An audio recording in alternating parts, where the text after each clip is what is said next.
इसमें क्वेश्चन कह रहा है कि यदि पृथ्वी का द्रव्यमान समान रहे और त्रिज्या आधी हो जाए तो गुरुत्वीय त्वरण का मान कितना होगा। देखो सिंपल फार्मूला होता है गुरुत्वीय त्वरण का, स्मॉल जी बराबर कैपिटल जी एम बटे आर ई स्क्वायर।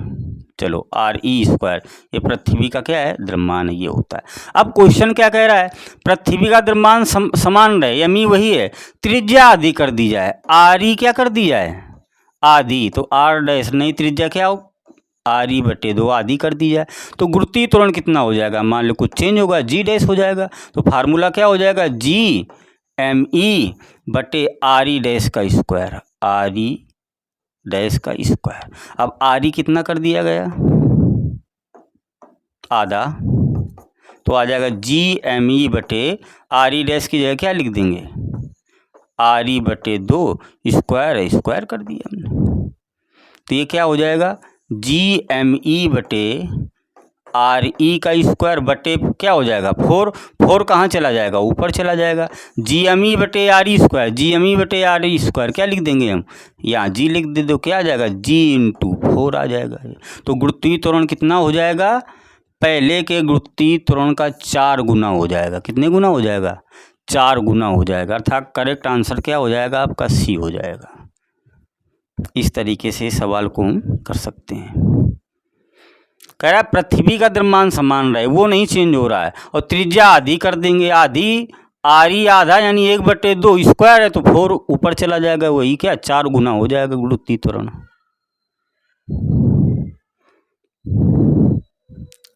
आगे ये क्वेश्चन नंबर 12 देखो क्या कह रहा है। इसमें पूछा गया है कि प्रतिरोधकता रजिस्टिविटी स्पेसिफिक रेजिस्टेंस का एसआई मात्रक क्या होता है। देखो इसे हम कहते हैं विशिष्ट प्रतिरोध कहते हैं, क्या कहते हैं, विशिष्ट प्रतिरोध, विशिष्ट प्रतिरोध या प्रतिरोधकता कहते हैं, क्या कहते हैं, प्रतिरोधकता, ये क्या होता है। तो देखो विशिष्ट प्रतिरोध आता कैसे, तो जो रजिस्टेंस होता है चालक की लंबाई के क्या होता है, अनुक्रमानुपाती होता है, जो प्रतिरोध होता है तार के क्षेत्रफल के क्या होता है, व्युत्क्रमानुपाती होता है।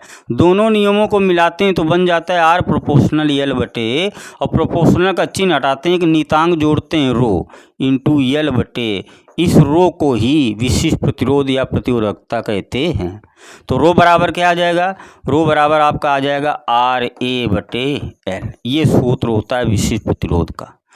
यूनिट निकाल लेते हैं, वही पूछा है कि एसआई मात्रक क्या होगा, तो आर की यूनिट क्या होती है, ओम, क्षेत्रफल की क्या होती है, मीटर स्क्वायर, और लंबाई की मीटर, तो मीटर से मीटर कैंसिल होगा, तो क्या आ जाएगा, ohm into metre, ohm into metre, ohm का चिन्ह क्या होता है, ये होता है, और मीटर को एम से, तो ओम मीटर क्या हो जाएगा, मात्रक, अर्थात बी क्या हो जाएगा, इसका करेक्ट आंसर हो जाएगा। तो विशिष्ट प्रतिरोध या प्रतिरोधकता का मात्रक क्या होता है, ओम इंटू मीटर होता है। करेक्ट आंसर आपका क्या हो जाएगा, बी, ए क्या हो जाएगा, करेक्ट आंसर हो जाएगा। आगे चलते हैं।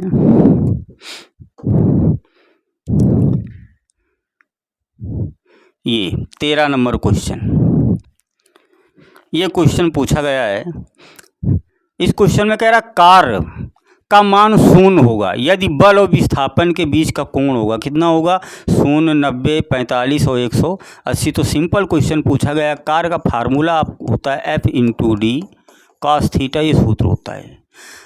डब्लू कार्य 0 कब होगा, जब बीच का कोण कितना होगा, 90, थीटा हम कितना लेंगे, 90, क्यों, क्योंकि काश 90 का मान क्या होता है, 0 होता है, तो यहाँ रख देंगे, तो डब्लू बराबर क्या आ जाएगा, एफ इंटू डी इंटू काश 90, और काश 90 की वैल्यू 0, तो डब्लू क्या आ जाएगा, 0 आ जाएगा। यही क्वेश्चन कह रहा था कि कार्य 0 कब हो सकता है, जब बल और विस्थापन के बीच का कोण कितना हो, 90 हो।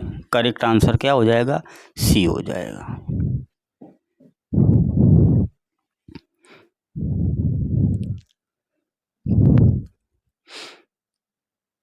ये 14 नंबर क्वेश्चन,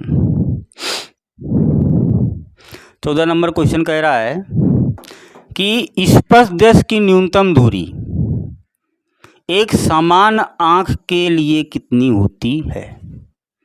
स्पर्शदर्श की न्यूनतम दूरी, स्पर्शदर्श की न्यूनतम दूरी क्या होती है? वह न्यूनतम दूरी जिस पर आंख किसी वस्तु को स्पष्ट देख सकती है। कम से कम दूरी पर अगर कोई वस्तु रखी है और आंख को साफ दिखाई दे रही तो उस दूरी को क्या कहते हैं? स्पर्शदर्श की न्यूनतम दूरी कहते हैं। और ये कितनी ली जाती है? 25 सेंटीमीटर ली जाती है। कितनी ली जाती है? 25 सेंटीमीटर। अगर 25 सेंटीमीटर कम दूरी होती है, 25 सेंटीमीटर की दूरी में कोई वस्तु रखी है तो आपको स्पष्ट दिखाई देगी। अगर इससे कम दूरी में आँख के पास 25 सेंटीमीटर कम दूरी में अगर वस्तु को आप देखोगे तो वो स्पष्ट नहीं दिखाई देगी। इसीलिए स्पर्शदर्श की न्यूनतम दूरी कितनी होती है? 25 सेंटीमीटर मानी जाती है। चलो,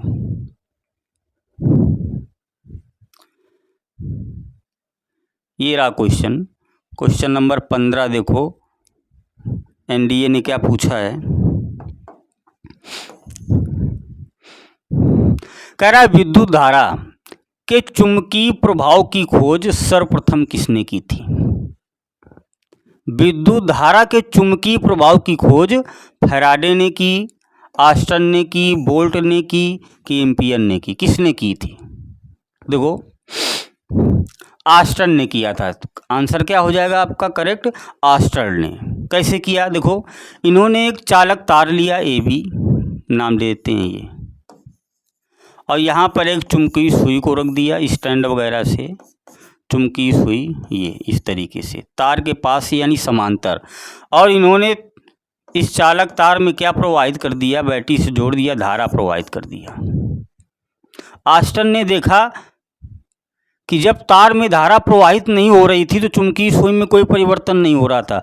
जैसे ही तार में धारा प्रवाहित कर दी गई तो चुंबकीय सुई क्या हो गई? विक्षेपित हो गई। इसका मतलब है इस तार में धारा प्रवाहित करने से इस तार के चारों ओर क्या उत्पन्न हो गया?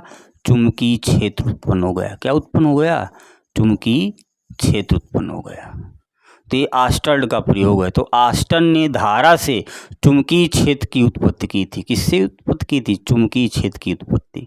विद्युत धारा से चुंबकीय क्षेत्र की उत्पत्ति किसने की? ऑस्टन ने की। इस प्रयोग से की, इसी को कहते हैं ऑस्टन का प्रयोग कहते हैं। तो विद्युत धारा से चुंबकीय प्रभाव की खोज सर्वप्रथम किसने किया था भैया?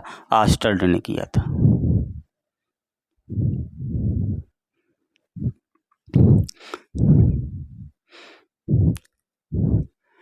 ये क्वेश्चन बहुत ही अच्छा है।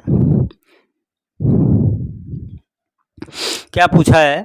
कह रहा संवर्धित दाब यानी हाई प्रेशर पर जल का बॉइलिंग पॉइंट यानी क्वथनांक कितना होता है?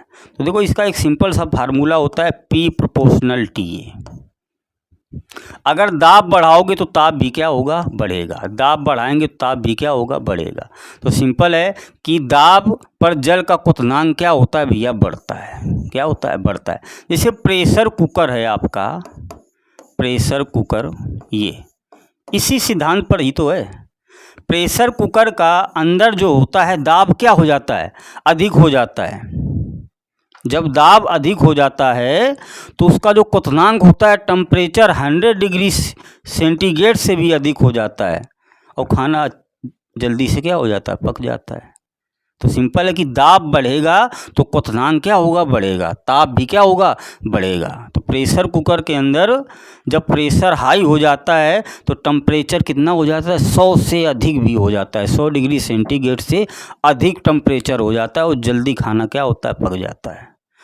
तो दाब बढ़ाने से क्वथनांक यानी ताप क्या होता है? बढ़ता है। सिंपल बी करेक्ट आंसर हो जाएगा आपका ये।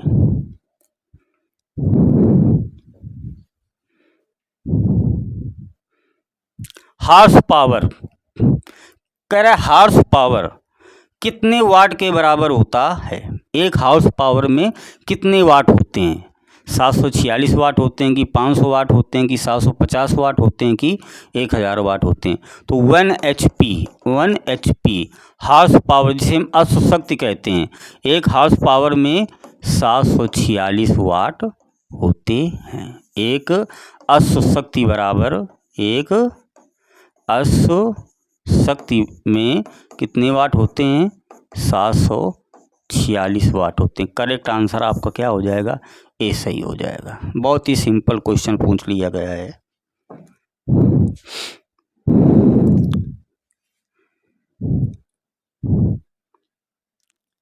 18 नंबर क्वेश्चन देखो क्या पूछा गया है।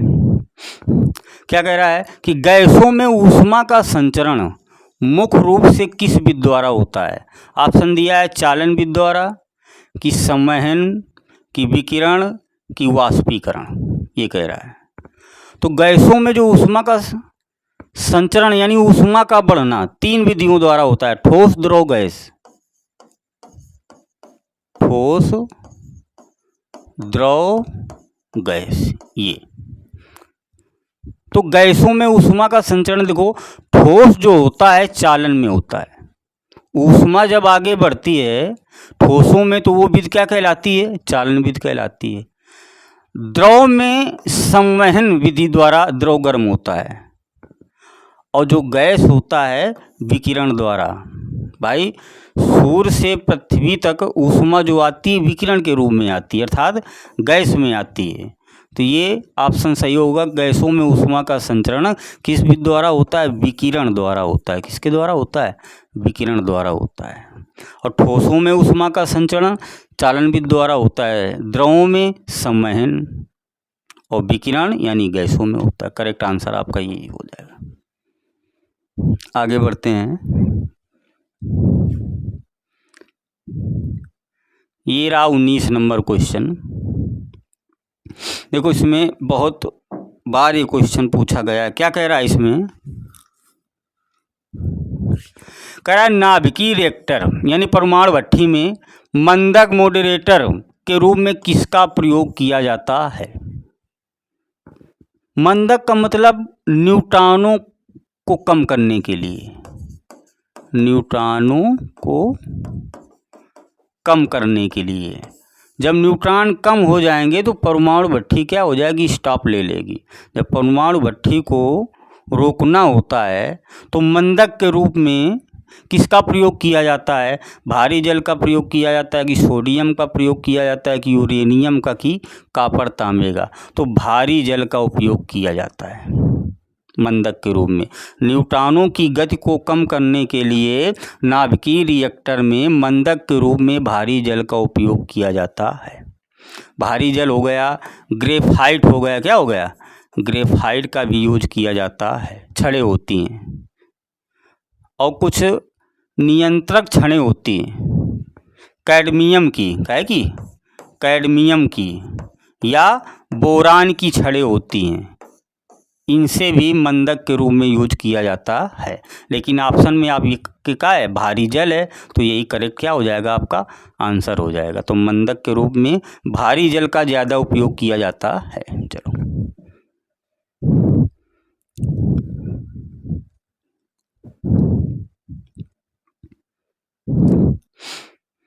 ये रहा 20 नंबर क्वेश्चन। क्या कह रहा है? कह रहा है कि जब प्रकाश की किरण एक माध्यम से दूसरे माध्यम में जाती है तो उसकी आवृत्ति बढ़ जाती है, कि घट जाती है, कि बदल जाती है, कि वही रहती है? देखो जब कोई प्रकाश की किरण एक माध्यम से दूसरे माध्यम में जाती है तो उसकी आवृत्ति नहीं बदलती, आवृत्ति वही रहती है, और उसकी चाल और तरंग दैर्घ्य बदल जाती है, लेकिन प्रकाश की आवृत्ति नहीं बदलती। क्योंकि आवृत्ति जो निर्भर करती है स्रोत पर निर्भर करती है। किस पर निर्भर करती है? स्रोत पर। प्रकाश जहाँ से आ रहा है, तो जब प्रकाश की किरण एक माध्यम से दूसरे माध्यम में जाती है तो उसकी आवृत्ति कभी नहीं बदलती, वही रहती है, और उसकी चाल तरंग दैर्घ्य बदल जाएगी लेकिन आवृत्ति नहीं बदलेगी। करेक्ट आंसर क्या हो जाएगा? सी हो जाएगा, यानी आवृत्ति वही रहेगी, आवृत्ति नहीं चेंज होगी। चलो 21 नंबर क्वेश्चन कह रहा है कि एक आदर्श वोल्ट मीटर का प्रतिरोध कितना होता है? एक आदर्श वोल्ट मीटर का प्रतिरोध कितना होता है।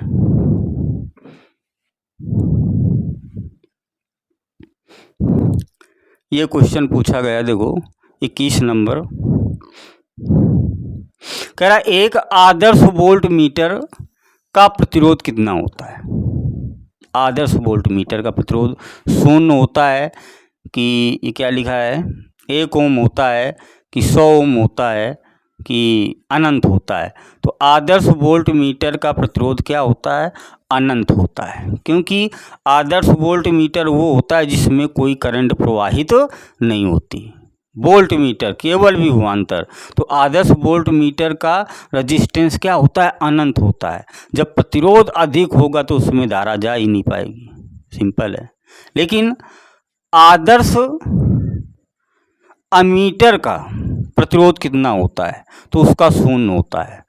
आदर्श अमीटर का प्रतिरोध कितना होता है, तो शून्य होता है। लेकिन आदर्श वोल्ट मीटर का प्रतिरोध कितना होता है, तो क्या होता है भैया, अनंत होता है। और वोल्ट मीटर को किस क्रम में जोड़ा जाता है, हमेशा समांतर क्रम में जोड़ा जाता है। वोल्ट मीटर को किस क्रम में जोड़ा जाता है, समांतर क्रम में जोड़ा जाता है।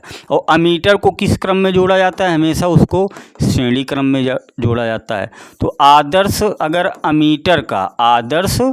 अमीटर का प्रतिरोध पूछे तो क्या होता है, उसका शून्य होता है।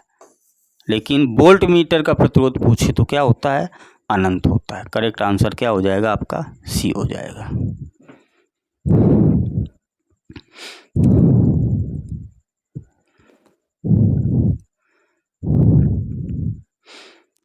ये क्वेश्चन रहा 22 नंबर। आकाश का नीला रंग प्रकाश की किस घटना के कारण दिखाई देता है। आकाश का नीला रंग प्रकाश की किस घटना के कारण दिखाई देता है। ऑप्शन है भैया प्रकीर्णन के कारण, कि अपवर्तन के कारण, कि परावर्तन के कारण, कि विवर्तन के कारण। तो ऑप्शन क्या होगा, प्रकीर्णन होगा, स्कैटरिंग होगा। आकाश का नीला रंग प्रकाश की किस घटना के कारण दिखाई देता है, प्रकीर्णन के कारण। क्यों, कि लॉर्ड रेले का एक प्रयोग था कि जो आई होती है तरंग दैर्घ्य के चतुर्घात के क्या होती है, व्युत्क्रमानुपाती होती है। यानी तरंग दैर्घ्य, अब विबग्योर में क्या होता है, VIBGYOR, सबसे अधिक तरंग दैर्घ्य लाल की होती है, लगभग 8000 एंगस्ट्रॉम। और सबसे कम तरंग दैर्घ्य किसकी होती है, बैंगनी की 4000 एंगस्ट्रॉम होती है। ये इनके बीच में होती है दृश्य प्रकाश की तरंग दैर्घ्य।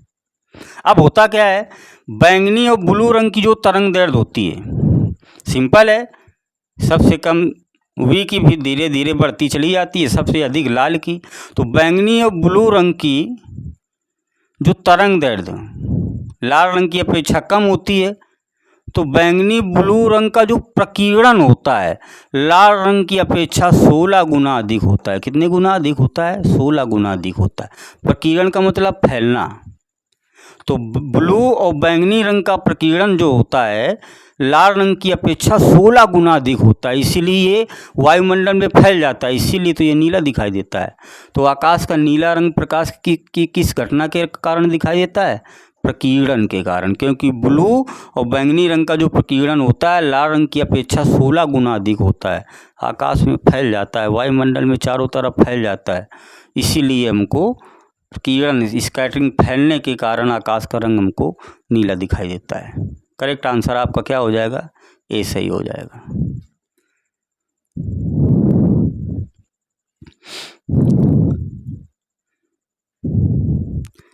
ये रहा 23 नंबर क्वेश्चन।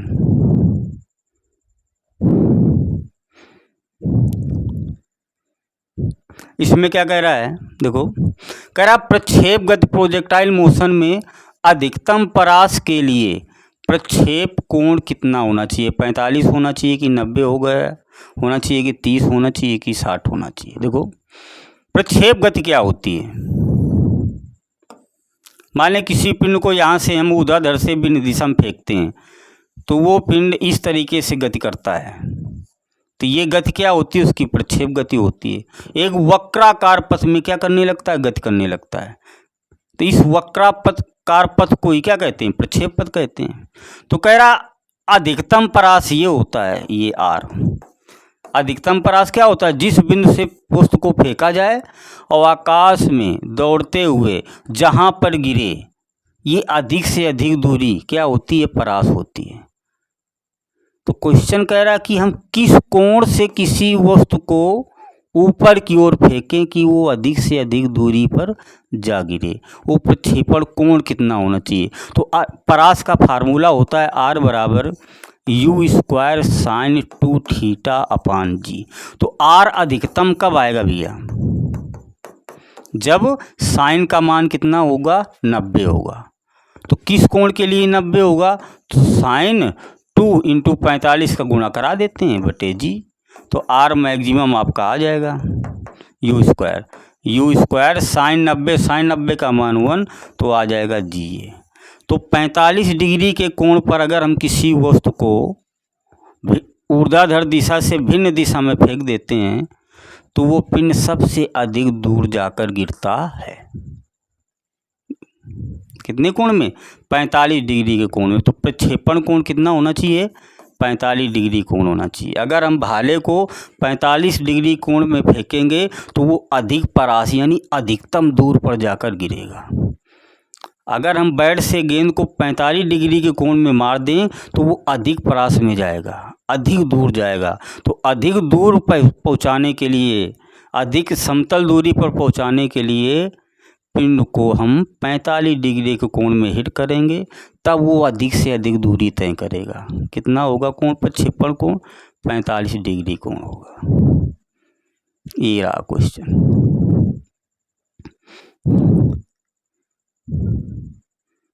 24 नंबर क्वेश्चन देखो। ये एनडीए में 24-25 क्वेश्चन पूछे जाते हैं। देखो कह रहा संधारित्र में ऊर्जा किस रूप में संचित रहती है? चुंबकीय क्षेत्र में कि रासायनिक रूप में कि स्थिर वैद्युत क्षेत्र के रूप में कि तापीय के रूप में? तो स्थिर वैद्युत क्षेत्र के रूप में संधारित्र में ऊर्जा संचित रहती है। U बराबर क्या? वो फार्मूला होता है ½ Q × V।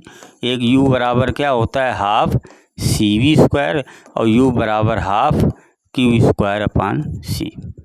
ये संचित ऊर्जा। संधारित्र क्या होता है? दो प्लेटें होती हैं, एक प्लस और एक माइनस। यही इसी के कारण यहाँ पर वैद्युत क्षेत्र उत्पन्न होता है। ये E बराबर V अपान D।